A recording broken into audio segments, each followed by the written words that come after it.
I'm Alison Singer with the Autism Science Foundation here today at the International Meeting for Autism Research, and we're joined by Dr. Jon Green. He is from the University of Manchester and the Royal Manchester Children's Hospital in the United Kingdom. Dr. Green has a new paper that he presented today at IMFAR looking at a trial of early intervention for social communications in children with autism. Thanks so much for joining us today. It's a pleasure. Can you tell me a little bit about the study that you're presenting today? What we've just published today and what I'll be presenting in IMFAR is the largest treatment trial that's been undertaken into social communication treatment for autism internationally to date. So just from the point of view of a treatment trial and its size, that's a major milestone. So the number of children that we've enrolled into this trial, over 150, is at least double anything else that's been done previously. And in the treatment trial world that we work in, size is important. You know, the bigger your trial, the more accurate your results are likely to be. And can you describe the treatment intervention for us? Yeah, so this is one of a group of communication interventions that have been developed internationally over the last decade, I would say.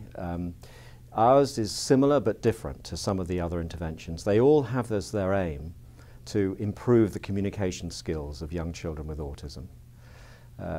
What we are particularly doing in our intervention is we're using our knowledge of normal development in neurotypical children, the way they develop communication and language, and we're seeing if we can apply this to the situation of autism.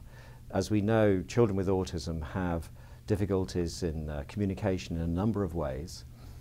And what we think happens is that these difficulties in communication have an impact on their interaction with people who they respond to most frequently, that is parents. So 80% of children's communication preschool is with parents. It's not with nursery teachers or anyone else, it's with parents. So we think that the atypicalities, the difficulties that these children have in communication affect their interaction. And this may mean there's a reduction in their opportunities for learning social skills and social communication.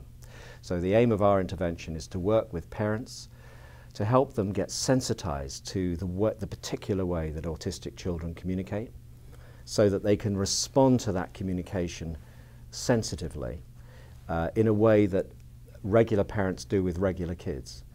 And it's not to say that parents of children with autism are insensitive parents. It's not that at all. It's just that the difficulty with the communication in autism is a real challenge for anyone communicating with parents. So we are inviting them to be super parents with us, to really train up their skills of appreciating the subtle communication problems with autism. And what we hope is that by doing that, the kids themselves will respond to that kind of what we call synchronous response from the parent by increased language and communication itself. So it's an approach that's very much based on our knowledge of early development of language and communication, how it happens naturally. What it's rather different from is approaches that take an approach of saying we have to teach language to these children in a very particular way, or we have to use very behaviorally orientated interventions to mold their language in a very particular way. What we're trying to help autistic kids do in our treatment is to develop language in a more normal kind of setting, if you like, a more naturalistic setting. And that's the aim of the intervention strategy that we use. Is it similar in nature, is the intervention similar in nature to pivotal response or relationship development intervention or low-VOS ABA? Is there an analogy to be made? So it's probably most similar to the pivotal response and the RDI. It's not really similar to ABA. It's a different kind of approach to that. As I say, because it doesn't work really on behavioral principles that the ABA tends to do. And so what were the results of your trial? Okay, so what we looked at in our trial, which was a randomized trial with a number of different outcomes, was firstly we looked at whether the parents responded to the intervention. So the intervention was with the parents, and I could describe the intervention in a bit more detail a bit later, but basically interventions with the parents to improve their understanding of the kids' communication. So firstly, we want to measure how well they were able to benefit from that and improve their response. Then we measured how well their children responded to the parents as a result of that.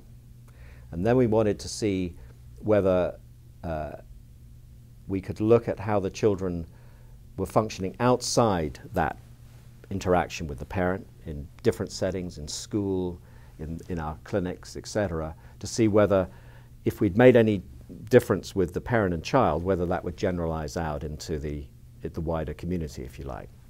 And our results were that we found a very strong treatment effect on the parent responsiveness. So this was actually a massive effect in terms of the significance of what we did. So we trained up these parents really well to do this. They responded extremely well. One of the characteristics of the trial is that we had parents of all kinds. So this is a really broad spread, representative spread of families with autism throughout the UK. 3 sites in London, Manchester, Newcastle. So a lot of different kinds of families from all social classes, demographics, etc. And we managed to train a huge percentage of them up really well. So that's a good finding, good optimistic finding from the trial. Then we were able to show that the children responded to that. So their communication within the relationship, the interaction with the parent improved markedly. So there's a significant difference between the kids in the trial arm and the kids who were just having regular treatment. And then we looked at whether the kids were any different out of the community. And here, although we found an improvement in the treated arm, there was also an improvement in the other arm, and the relative difference wasn't significant. So we didn't find a significant treatment effect in the community measures that we did. In terms of the parents' report of how they felt about the treatment and about the child's progress, this was very positive. So the parent report of language development during the course of the trial suggested that in our PACT arm, the treatment arm, the children had done significantly, hugely better than the kids who were having regular treatment from the parents' perception of it. And they gave us a lot of anecdotal accounts of the changes they felt they'd seen in the relationship with the child. So a lot of positive things there.